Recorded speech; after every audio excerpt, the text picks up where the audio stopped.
The moment a stranger's hands began to move, everything Marina Chen thought she knew about her daughter shattered. For 7 years, she believed Sophie lived in unreachable silence, until that morning on the beach when a man she'd never met proved her devastatingly wrong. The California sun hung low over the Pacific, casting long shadows across the sand where Sophie sat alone, arranging seashells into patterns only she understood. Marina watched from her beach chair, laptop balanced on her knees, stealing glances at her daughter between emails that felt increasingly meaningless. Sophie had been born without vocal cords, a rare condition the doctors called laryngeal agenesis. In the 2 years since Marina's husband Thomas died in a construction accident, that silence had deepened into something that felt like distance. Not just quiet, but absence. A gulf Marina couldn't cross no matter how hard she tried. And God, had she tried. Marina had built her career on breaking down barriers. Her tech company specialized in AI translation software used by Fortune 500 companies worldwide. She could help corporations communicate across languages, cultures, continents. Yet she couldn't reach the 7-year-old child sitting 20 feet away. She'd hired the best specialists money could buy. Pediatric therapists from Johns Hopkins, speech pathologists from Stanford. She'd purchased every assistive device available. Tablets loaded with symbol programs, electronic synthesizers that could speak for Sophie. The private academy cost more than most people's mortgages, with one-on-one specialists working with Sophie daily. None of it worked. Or rather, none of it connected. These Saturday beach trips were Marina's white flag of surrender. Here, at least, Sophie seemed less withdrawn. She'd spend hours creating intricate designs with shells and driftwood, watching the waves, existing in her own world. Marina would sit nearby, drowning in work she'd once found fulfilling, wondering if she'd ever truly know her own daughter. Down the beach, Daniel Reeves was having a very different kind of morning. His son Marcus, 8 years old and fearless, ran ahead chasing sandpipers while Daniel lugged their modest setup, 2 folding chairs, a small cooler, a canvas bag of beach toys they'd collected from thrift stores. At 41, Daniel looked worn in a way that spoke of harder years than his age suggested. 3 years ago, his wife Jennifer had died from an undiagnosed heart condition. One moment she was laughing at breakfast. 6 hours later, she was gone. The medical bills had consumed their savings. The grief had consumed everything else. Daniel had been a sign language interpreter then, working primarily in educational settings. Good job. Stable. Benefits. But after Jennifer died, he couldn't do it anymore. Couldn't sit in those sterile meeting rooms, professionally translating other people's problems while his own life crumbled. The panic attacks started 3 months after the funeral. Sudden, crushing episodes that left him gasping in supply closets. He'd quit, packed what little they had left. He and Marcus had been moving down the coast ever since, picking up work where they could. Daniel sold handmade jewelry at beach markets, did odd construction jobs, tutored kids online. It was enough to keep them fed and housed in cheap monthly rentals. Unstable? Absolutely. But they were together. And Marcus, despite everything, was thriving in his own way. Dad, look, Marcus called out, pointing at something in the sand. But Daniel's attention had caught on something else entirely. A little girl sat alone near the waterline, maybe 20 yards away. She was arranging shells with intense concentration, her small hands placing each piece with deliberate care. Something about her posture, the inward focus, the isolation even on a crowded beach, triggered Daniel's old professional instincts. He'd worked with hundreds of deaf and nonverbal children over the years. There was a particular quality to their solitude, a way they existed in space that was different from typical childhood play. Hey, Marcus, Daniel said softly. See that girl over there? Why don't you go show her what you found? Marcus, who'd inherited his father's easy sociability along with his mother's fearlessness, bounded over without hesitation. He plopped down in the sand next to Sophie and immediately started adding to her shell pattern, chattering away about the perfect sand dollar he'd discovered. Sophie glanced up, startled. Her eyes went wide, not with fear, but with something else. Confusion, maybe. Hope. Daniel approached slowly, not wanting to alarm her. When Marcus's enthusiastic monologue received no verbal response, Daniel's suspicion crystallized into certainty. He knelt in the sand a respectful distance away and lifted his hands. Hello, he signed, his fingers forming the simple greeting with practiced fluidity. My name is Daniel. What's yours? The transformation on Sophie's face was instantaneous. Her mouth opened in a silent gasp. Her eyes, those serious brown eyes, suddenly blazed with something electric. Recognition. Connection. Joy. Up the beach, Marina's head snapped up so fast her laptop nearly slid off her knees. A stranger was kneeling near her daughter.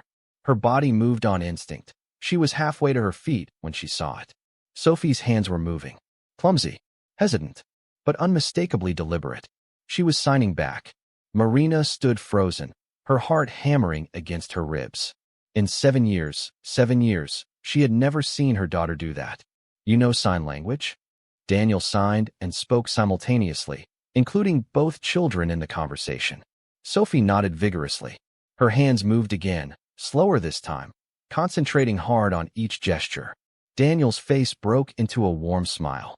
He glanced up at Marina, who had finally approached, her expression somewhere between shock and devastation. She says she learned from YouTube videos. Daniel translated gently. She knows quite a bit, actually.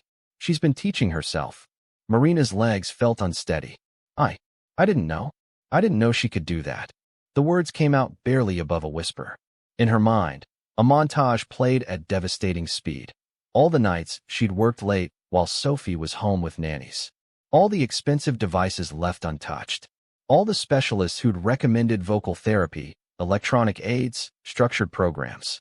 No one had suggested sign language. Or if they had, Marina had dismissed it, too focused on solutions to see what her daughter actually needed. Kids are resourceful, Daniel said kindly, standing. He extended his hand. I'm Daniel Reeves. This is my son, Marcus.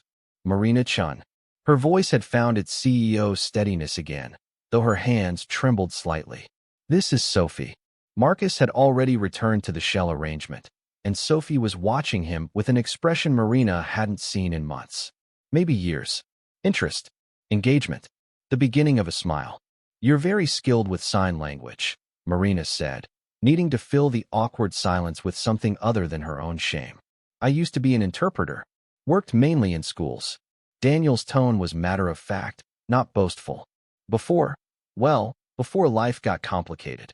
Something in his voice, a shared understanding of loss, perhaps, made Marina look at him more carefully. He wore faded board shorts and a sun-bleached t-shirt. His hands were calloused. There was a tiredness around his eyes that matched her own. How long has Sophie been nonverbal? He asked, his tone professional but not clinical. Since birth. Vocal cord agenesis.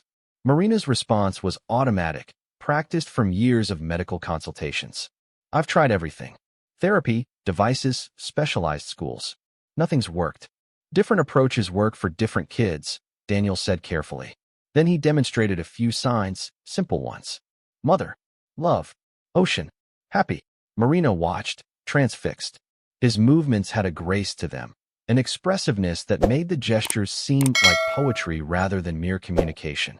I don't know how to talk to my own child, she heard herself admit. The vulnerability in her voice surprised them both. Daniel met her eyes with understanding rather than pity. But you want to. That's the hardest part, and you're already there. Before Marina could respond, Sophie tugged on her mother's sleeve. When Marina looked down, her daughter's hands were moving in careful, deliberate signs. Daniel translated softly. She's asking if Marcus can stay and play. Marina felt something crack open in her chest.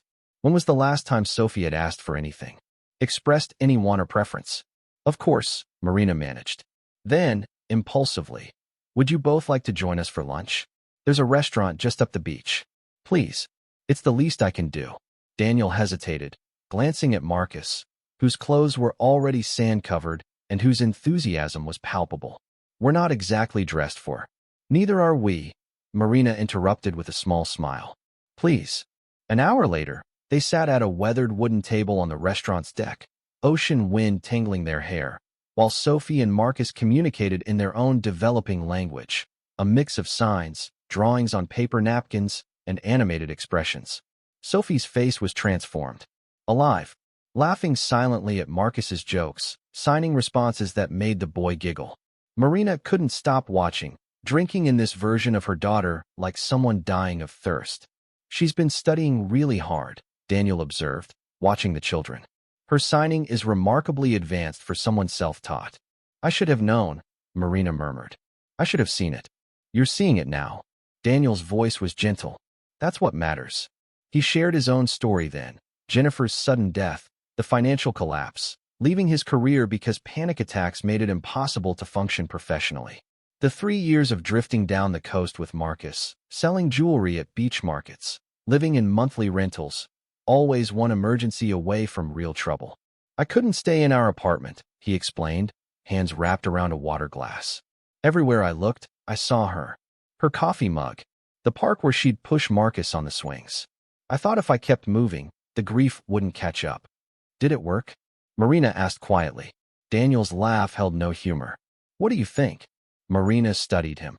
This man who'd lost everything, but somehow seemed more present, more grounded than she felt with all her success and resources. I spent 2 years building walls, she admitted. Bigger house, more work, better security systems. I thought if I could control everything, Sophie would be safe. Happy. She watched her daughter, who was teaching Marcus how to fold a napkin into an origami crane. I was building a prison for both of us. Grief makes us do strange things, Daniel said. Sometimes protection becomes isolation without us realizing it. Their eyes met across the table. Two people who'd survived loss in completely different ways, somehow finding themselves at the same table, watching their children bridge a gap neither adult had managed alone. After lunch, they returned to the beach. Daniel produced a kite kit from his bag, and soon all 4 of them were working together, adults helping children attach string and balance crossbars. When Sophie struggled with the tape, she reached for Marina's hand first. Then her other hand moved in signs Marina didn't know yet. Daniel translated softly, his voice thick. She says, "I love you, Mom."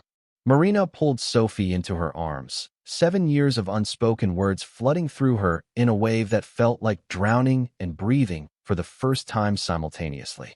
"I love you too, baby," she whispered into her daughter's hair. "So much. I'm so sorry I didn't learn your language sooner." Daniel discreetly gave them space, focusing on helping Marcus launch his kite. When Marina had composed herself, she found him watching with understanding in his eyes. "Teach me," she said. "Not a request. A need. Please, teach us both." For the next hour, Daniel taught her basic signs. Up, down, beautiful, careful, friend. Marina absorbed each one with the same fierce focus she brought to board meetings and product launches. Sophie watched her mother with wonder, responding eagerly, their hands finding a language Marina hadn't known existed.